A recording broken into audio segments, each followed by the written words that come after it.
Assalamualaikum warahmatullahi wabarakatuh. Akhirnya bertemu lagi bersama saya Harley di Bincang Bola. Kali ini kita kedatangan tamu dari dua kubu yang berseberangan yang akan bertemu nanti tanggal berapa sih? Tanggal 15. Tanggal 15 di perempat final Liga Champions antara Bayern Munchen dan Barcelona. Ya. Selamat malam Akang-akang. Selamat, ya. gak boleh. Oh, sorry. nah itu bagus. Punten. Bagus. Saya pendukung Dortmund, punten. Offset. Sugante gara-gara Covid. Bukan masalah Covid, nah saya Dortmund.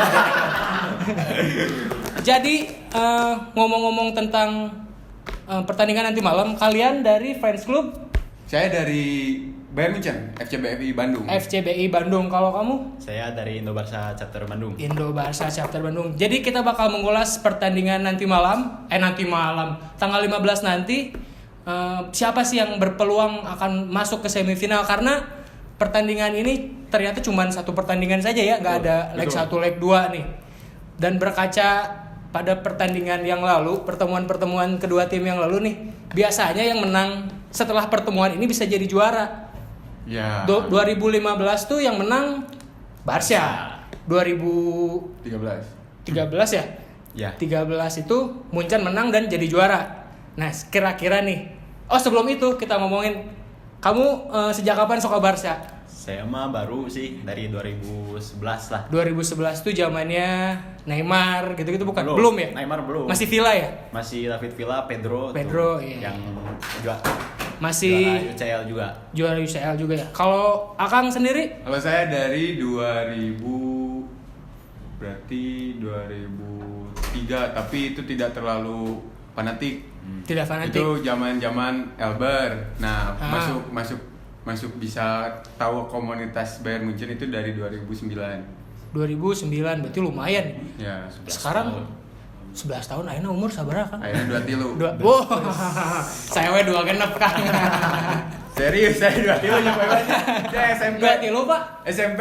SMP masuk FCBFI Bandung. Berarti mudah kehitung Mudah. fanatik berarti ya kalau gabungnya Ya. udah dari lama mah ya. Ya. Nah, pertanyaan saya nih dari ke Barca dulu nih. Barca kan musim ini tahu sendiri lah, belum punya trofi, terus kesalip sama ya Madrid udah juara, bebuyutan. Aduh ya Allah ini.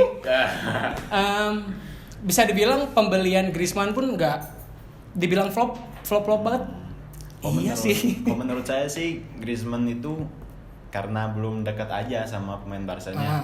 Dan si Griezmann itu sebelumnya ada di pihak Atletico Madrid yang dimana itu juga termasuk lawan yang Rival lah ya. Kalau di La Liga itu. Jadi mungkin di pihak Barca-nya juga di pemain-pemainnya kayak wah ini si Griezmann nih dulu kan mungkin pernah cetak gol lawan Barca gitu kan. Padahal kan gak usah kayak gitu juga sebenarnya. Dan karena sebenarnya Griezmann ini diproyeksikan untuk mengganti Neymar sebenarnya kan ya. Jadi yang bilang seperti itu. Betul. Jadi ekspektasinya ya, memang sangat tinggi gitu. Betul. Nah, kalau dibandingkan dengan sepeninggalan legenda-legenda Barcelona ya metronom kayak Xavi, Iniesta. Itu sepeninggalan mereka secara otomatis permainan tengah Barcelona tuh jauh berbeda berarti dari musim dulu ya. Sangat jauh berbeda sih. Kayak sekarang lihat Sergio Busquets. Dulu mereka chemistry udah bagus itu 3. Nah, sekarang dua-duanya udah gak ada. Dulu musim 2014 tuh yang juara UCL juga Barca kan masih ada Iniesta ya. Ya, Xavi masih ada, cuman nggak terlalu banyak main. Nah, karena mungkin ya chemistry mereka udah dari dulu, udah lumayan lama, Sergio Busquets dan Iniesta. Mungkin rasa itu sulit mungkin ya untuk dicari lagi. Gak niat ganti klub? Nah, enggak sih. Siapa tuh mau pindah gitu, Neymar pindah ke PSG, Angelo ke PSG. Ntar kalau Messi pindah? Saya juga transfer. Nah, sekarang kita ngomongin ke Bayern Munchen nih.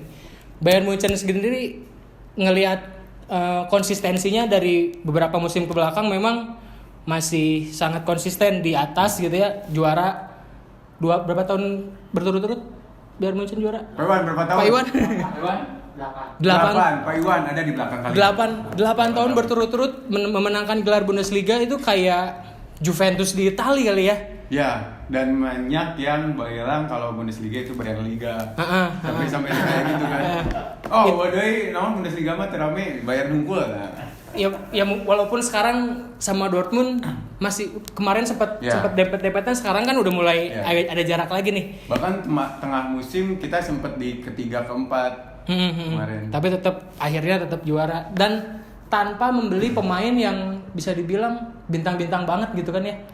Kayaknya pembelaan terakhir pembelian yang cerdas menurut saya karena tim-tim lain tidak menganggap itu bintang. Kayak Pavard dari Prancis. Pavard itu orang-orang atau klub-klub lain tidak ada yang mengincar, tapi Bayern membawa dan itu membawa perubahan yang signifikan. Kehilangan Philipp Lahm diganti oleh Benjamin Pavard. Termasuk yang masih pengganti yang sepadan lah ya. Terus ditambah pembelian terbaru Leroy Sané yang walaupun sayang nggak bisa main ya. Belum main lawan Barca padahal mah. Sama si itu siapa main? Davis ya? Alfonso Davis. Ya, bisa dibilang bukan nama yang besar-besar banget, tapi mungkin lebih ditekankan ke kolektivitas mungkin ya kalau Munchen ya. Tipe klub yang bisa membesarkan pemain yang belum jadi banget. Kalau menurut saya seperti itu. Jadi untuk musim ini nih ada kedua tim ini pertemuan kedua tim ini bisa dibilang ada yang satu konsisten di atas, yang satu naik turun gitu ya. Betul. Ini bukannya saya mau ngekek gitu istilahnya teman pemain Barca, tapi memang faktanya sedang seperti itu. Kalau untuk Barca sendiri kita ngomongin musim depan nih. Kira-kira ada pemain incaran Barca nggak sih di musim depan yang kira-kira bisa bantu untuk meningkatkan setelah pembelian De Jong? Sekarang Pjanic dari Juve itu kira-kira bakal ngebantu nggak sih, atau referensi yang di musim depan tuh mau beli siapa kira-kira Barca tuh? Kalau menurut pribadi saya ya, karena udah numpuk itu di tengah, saya juga bingung itu mana ya, berpengalaman semua lah ya, bisa dibilang ada yang udah tua, ada yang masih muda juga, dan bintang gitu, apalagi Frenkie De Jong. Menurut saya sih udah cukup, cuma ini doang nih. Kolektivitasnya harus dibangun lagi ya, betul. Jadi memanfaatkan pemain yang ada. Apalagi sekarang kan Barca bisa dilihat jualan masker karena finansial turun ya. Jadi ya memanfaatkan yang ada, melihat ke finansial klubnya juga. Mungkin itu juga yang bikin Barca kepikiran buat jual Messi kali. Ya saya mah udah aduh, kantong lumayan nih. Jual Messi fresh money kayaknya. Nah, kalau untuk Bayern Munchen sendiri, karena kestabilan di lini belakang, lini tengah, lini depan, ini menurut Akang sendiri sektor mana nih yang harus diperkuat? Karena kita harus tahu tim-tim lain juga tetap berbenah diri terus-menerus mendatangkan pemain-pemain bintang. Ini yang harus dibenahi Bayern Munchen tuh apa?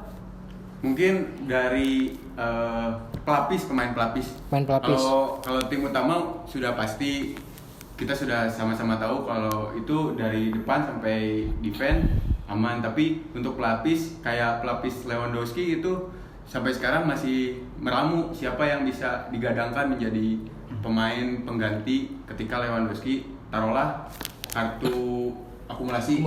Atau cedera celi atau misalnya bisi wae-nya ngahiung nggak bisa main kan gitu. Dia mungkin batur gitu.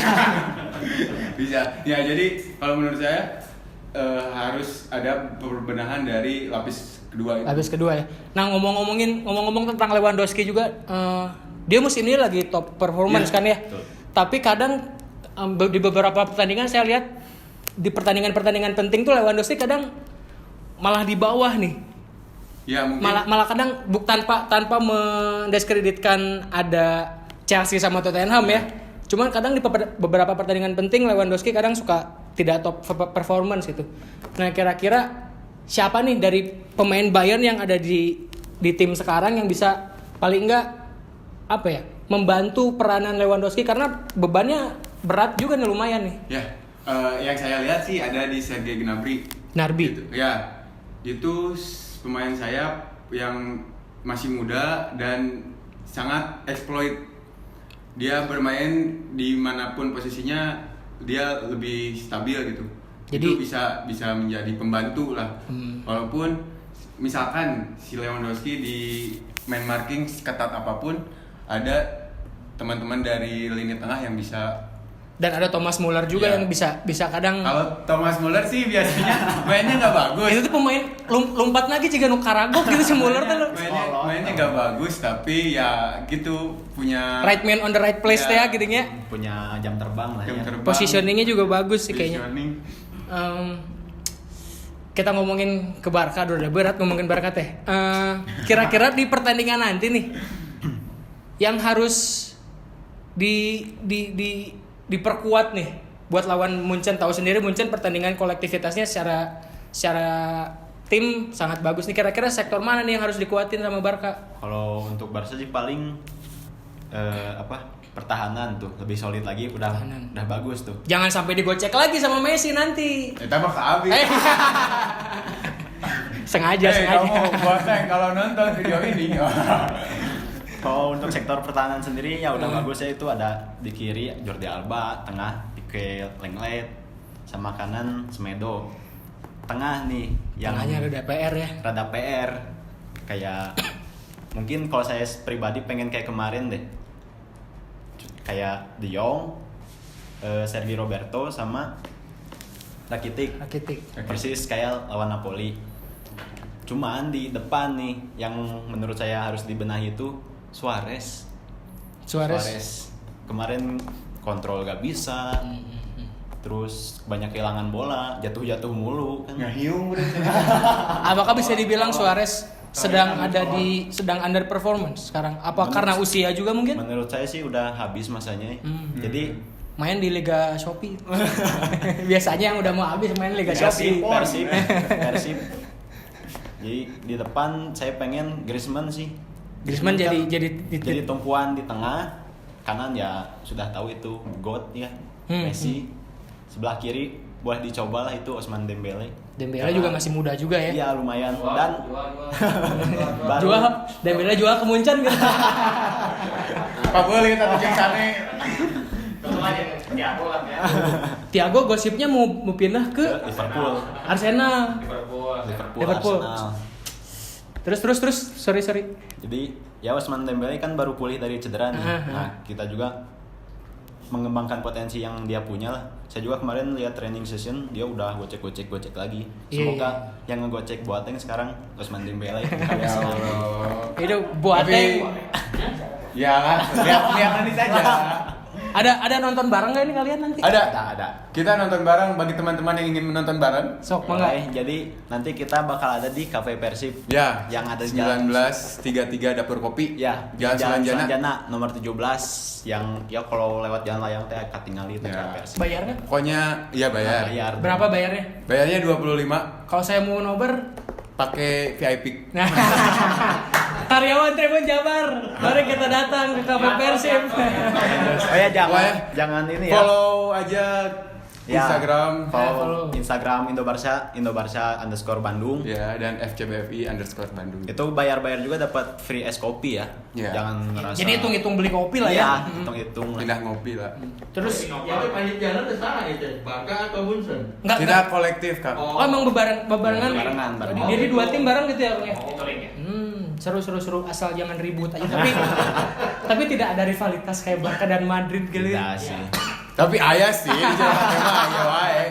Nah, kalau balik lagi ke preview kita nanti, Munchen ini untuk menjaga Messi nih, ya Barca mah ya pasti Messi lah ya, gitunya. Messi. Supaya kejadian kemarin tidak terulang lagi, kira-kira apa yang harus dilakukan tim Munchen, Pak Iwan?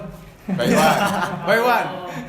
Kalau Jerman kita ambil kan kebanyakan dulu timnas Jerman itu dari Munchen.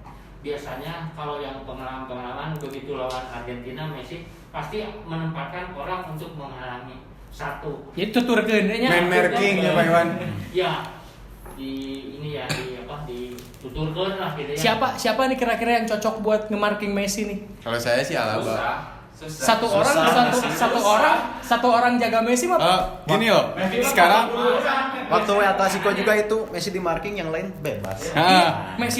Messi gol kemarin pas Napoli aja itu udah dijaga 3 orang. Yang jadi